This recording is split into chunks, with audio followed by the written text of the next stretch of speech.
In this video, I'm going to tell you about 4 diet mistakes that you really must avoid if you want to lose weight efficiently. Okay, mistake number 1 is taking an all or nothing approach. Often, we think we have to stick to our diet plan 100% of the time, come what may, or there's no point in following it at all. Well, let me let you into a secret here. Nobody's perfect. And you will slip up every so often. And that's perfectly natural and that's perfectly normal. So don't feel too hard on yourself if you can't resist that extra slice of chocolate cake. Sometimes life gets in the way of your diet.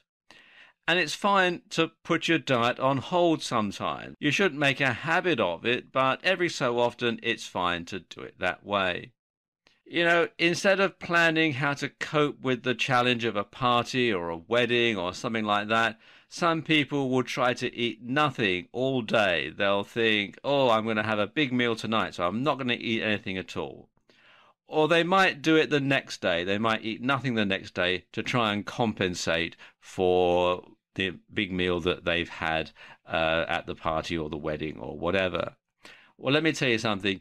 Neither option is healthy. It's going to start messing with your energy levels. It's starting messing with your sugar levels, and it's not a very good idea at all. So don't try to punish yourself if you slip up. It's simply not worth it. We all do it every so often.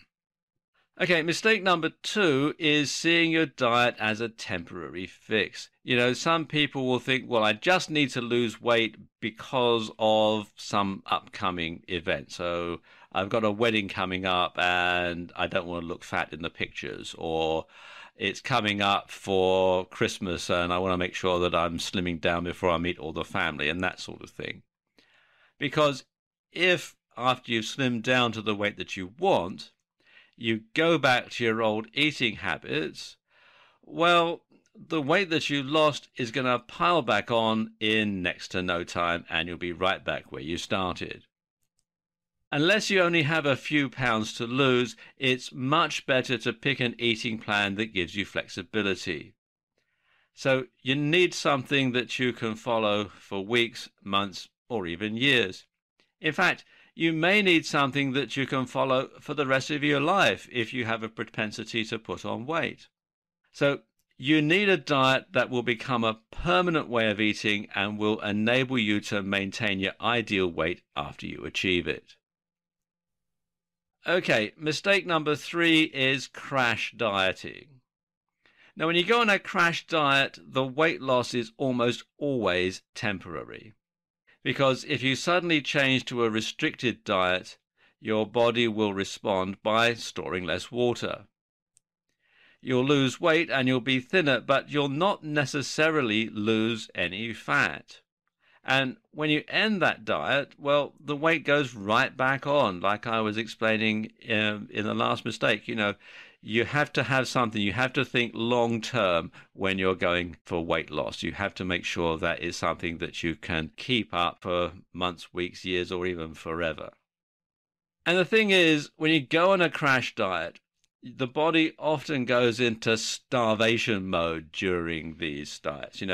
It thinks that a famine has hit and it should slow down the metabolism and store as much fat as possible to guard against the hard times that are ahead. And this harks back to your inner caveman or your inner cave woman, when they had really hard times, when food was low, the body would react by slowing down, laying down as much fat, not storing as much water so that the fat could be absorbed. Now, when you increase your food consumption, even if you do it in a healthy way, that famine metabolism can persist and lead your body to gain some or all of the weight back because your body thinks, the famine's over. Right, we can get back to the way we were before. And obviously, you don't want that. And when you go on a crash diet, your body may not be getting all the nutrients it needs either. And this can have serious long-term health implications. Nutrient deficiencies also lead to cravings, making it harder to stick to the diet and more likely that you'll break out in a binge. And if you crash diet, your weight will constantly yo-yo. So you'll lose the weight, you'll think, great, I've got to my ideal weight, the weight that I want, go back to eating normally, the weight goes back up again, and then you start the crash diet and the cycle just repeats itself over and over again. It's a sort of a vicious circle, really. Okay, mistake number 4 is setting the wrong goals. Now, when you set a goal for your weight loss, your goals should be clear, they should be set out in steps, and they should be achievable. Don't try to lose too much weight too soon. Don't try to slim down to an unhealthy amount so that you have an unhealthy body mass index. So you want to make sure that each step of the way you know exactly how much weight you want to lose and that you know that these steps are achievable.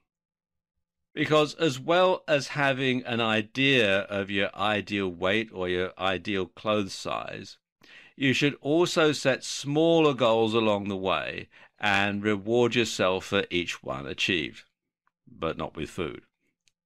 Be flexible about your final goal as well, because as you approach it, you may want to change it. You may decide that you don't want to lose quite as much weight as you thought of at the beginning, or maybe you want to lose a bit more. So you might want to change your final goal, and that's perfectly okay. That's perfectly normal. If you avoid these diet mistakes and you have the right attitude towards dieting, then you'll be able to achieve a weight you're happy with, and that's much more important than numbers.